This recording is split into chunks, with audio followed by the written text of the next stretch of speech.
अस्सलाम वालेकुम जी। कैसे हैं आप? इंशाल्लाह आप ठीक ठाक होंगे, खैर खैरियत से होंगे। अल्लाह ताला का शुक्र है मैं भी खैर खैरियत से हूँ। और सुनाई जी, हैप्पी फैमिली, स्वीट फैमिली, कैसे हैं आप? मैं आज किचन में बना रही थी खिचड़ी। खिचड़ी मैंने बनाई है, कीमा पड़ा हुआ था थोड़ा सा बड़ा कीमा। तो मैंने कहा चलो इसको मसाला भून के, मूंगी साबत की दाल ली, थोड़े से चावल लिए, तो उसमें मैं कीमा भून के सारा अदरक लहसुन डाल के, तो फिर उसमें मैंने ना वो चावल जो भिगोए हुए थे, दाल भिगोई थी, वो मैंने डाल दी। तो जनाब ये मैं आपको दिखाती हूँ। मैंने कहा चले जनाब आज खिचड़ी बनाते हैं। तो ये मैं अभी आपको चेक कराती हूँ। तो ये देखें, वो दाल की वो ज़्यादा ही पानी ज़रा मैंने थोड़ा सा ऐड किया तो वो ना खुश्क हो गया। ये देखें, ये मैंने खिचड़ी बनाई है, थोड़ा सा भी धुआं उठ रहा है। और ये जनाब मैंने कल पकाई हुई थी कड़ी, दही पड़ी हुई थी, तो मैं कहा दही को ज़रूर से कल मैंने ये कड़ी बनाई। और अभी मैंने इसको बड़े बोल में निकाल कर छोटे में डाल दिया कि ये बड़ा बोल फ्रिज की जगह बहुत ली हुई, तो मैंने छोटे में डाल दिया। तो जनाब ये खिचड़ी मैंने बनाई है, थोड़ा पानी कम हो गया था, वो ज़रा थिक हो गई है। तो ये है जनाब मेरा आज का खाना, खिचड़ी से कीमा भून के। तो ये जनाब अब मैं अगर डालूँगी ना थोड़ा सा पानी और इसको पकाऊँगी, वो नीचे थोड़ी सी ना दाल होती है तो पानी थोड़ा सा थोड़ी सी लग गई है, तो अब मैं ऊपर ऊपर से उतार लूँगी। ये रही मेरी खिचड़ी, कैसी है खाऊंगी तो पता चलेगा। और सुनाए जनाब, आप ठीक ठाक है, खैर खैरियत से है?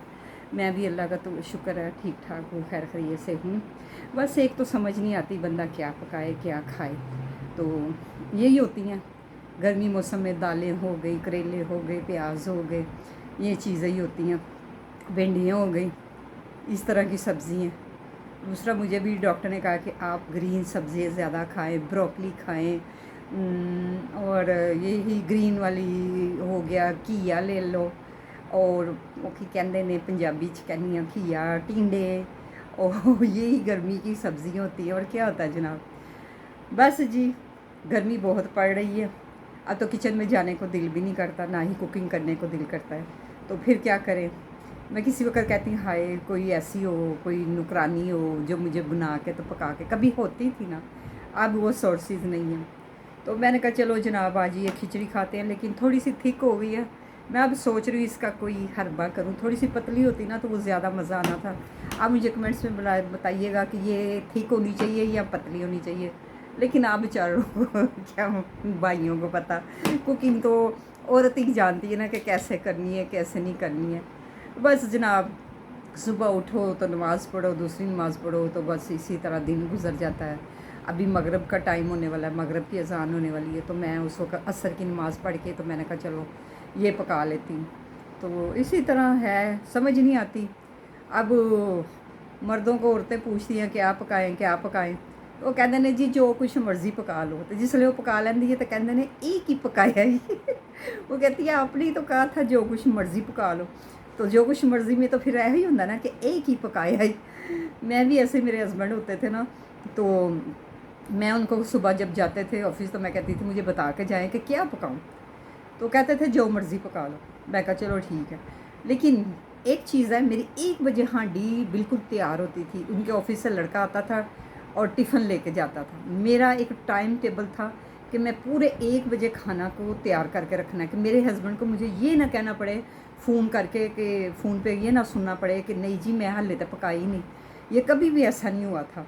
सैलड बना के रख देती थी फ्रिज में, और गर्मियों में कच्ची लस्सी बना के बोतल भर के रख देती थी, क्योंकि ऑफिस घर से थोड़ा दूर नहीं था, पास ही था।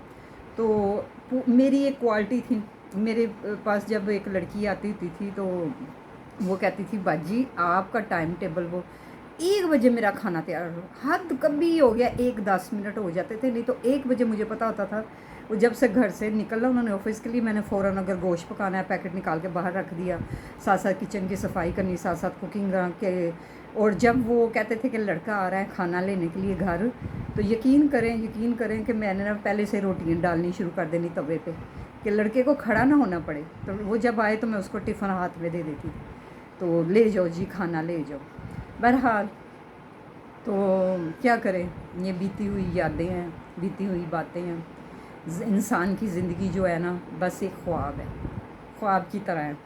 تو ہم لوگ جب سوچتے ہیں کہ وہ وقت گزر گیا بچپن کا، تو جیسے ہم خواب دیکھ رہے ہیں، تو خواب ہی ہوتی ہے زندگی، اور کیا ہے. جو پل چلے جاتے ہیں وہ مڑ کے تو واپس نہیں آتے نا جی.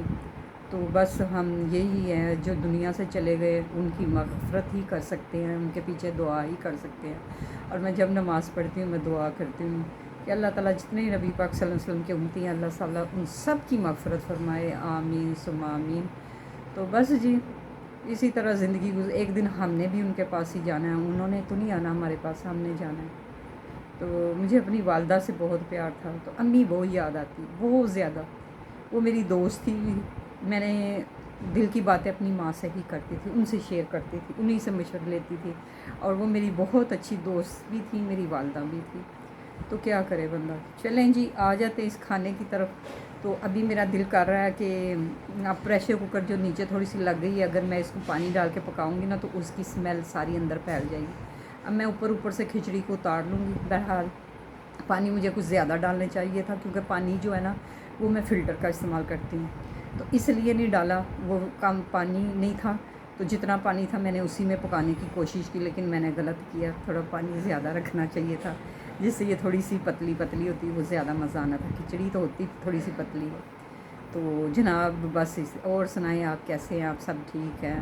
آپ میرے ویڈیو کو لائک کیا کریں جناب. آج کل کمنٹس بہت کم ہو گئے ہیں. کیا گرمی لگ رہی ہے آپ لوگوں کو؟ تو پنکھے کے نیچے بیٹھ کے کمنٹس کر لیا کریں. تو ایک بھائی جو ہے وہ گجرانوالے سے ہیں، تو انہوں نے کہا جی مجھے فالج ہوا ہے. اللہ تعالیٰ ان کو شفا و تندرستی دے، صحت والی زندگی دے، اور ان کو سلامت رکھے اپنی فیملی پہ، آمین ثم آمین. جتنے بیمار ہیں، میں جب بھی نماز پڑھتی ہوں میں کہتی ہوں اللہ جی جتنے بھی بیمار ہیں، جن کو میں نہیں بھی جانتی، آئی سی یو میں ہیں، ہاسپٹلوں میں ہیں، تو اللہ تعالیٰ اپنے حبیب کے صدقے ان سب کی تندرستی صحت والی زندگی دے. اپنے تندرست ہو کے اپنے پیاروں کے پاس جائیں، گھر جائیں. ایک تو انسان کو نا ایک ہاسپٹل کا رستہ اور ایک عدالت کا رستہ اللہ تعالیٰ کسی کو نہ دکھائے. یہ دونوں بڑے مرحلے جو ہوتے ہیں نا بہت مشکل ہوتے ہیں. تو اللہ تعالیٰ سب کو صحت تندرستی والی زندگی دے، آمین ثم آمین. اور جی بس اب مجھے اجازت دیجیے. مجھے کمنٹس کریں اچھے اچھے. پیچھے آپ بہت اچھے کرنے شروع ہو گئے تھے، بڑے اچھے میرے کمنٹس آنے شروع ہو گئے تھے ویڈیو پہ. تو اب بھی کریں، اور ویڈیو کو لائک کریں، شیئر کریں، سبسکرائب کریں، اور تھم کو بھی کریں، اور بیل آئٹن کو بھی کر دیا کریں. تو اگر آپ کسی کو کمنٹس یا کسی کو لائک کر لیں گے تو یہ میرے لیے ہیلپ ہو جائے گی آپ لوگوں سے، کیونکہ آپ میرے پرانے ہی ویڈیو دیکھنے والے ہیں. اور جو نئے ہیں ان کو بھی میں کہتی ہوں، ریکویسٹ کرتی ہوں اگر میری ویڈیو دیکھتے ہیں تو اس کو نا زیادہ سے زیادہ شیئر کر دیا کریں. اور اللہ تعالیٰ آپ کو خوش رکھے. میں سدا دعا گو رہوں گی آپ سب کے لیے، اور آپ میرے لیے رہیے گا. اللہ تعالیٰ آپ کو اپنے زمان میں رکھے، جہاں رہیں خوش رہیں، شاد رہیں، آباد رہے. اور مجھے دیجیے اجازت. اللہ حافظ جی. پھر اگلی ویڈیو میں ملاقات ہوگی، اور دعاؤں میں بھی شامل رکھیے گا. اور کمنٹس کیا کرنا ہے، اچھے اچھے کرنا ہے. اللہ حافظ جی.